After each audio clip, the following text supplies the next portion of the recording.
ca sẽ luôn lấy chim vàng để vui duyên chia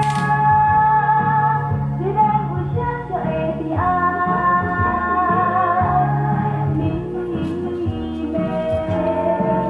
khởi lên sẽ oan mỗi ngày thiên đàng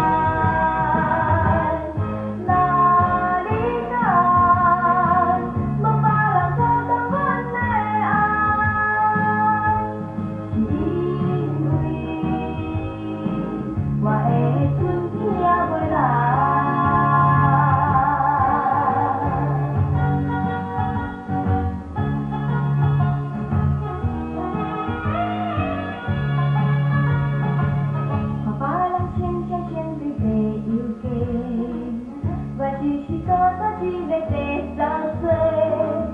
đi bằng ngày tăng xây để làm ngày ta khỏe không có chỉ kéo cho thế phần thì cả nhà có bên nhà bầu thu vô làm ngày tăng chỉ có thể bầu thu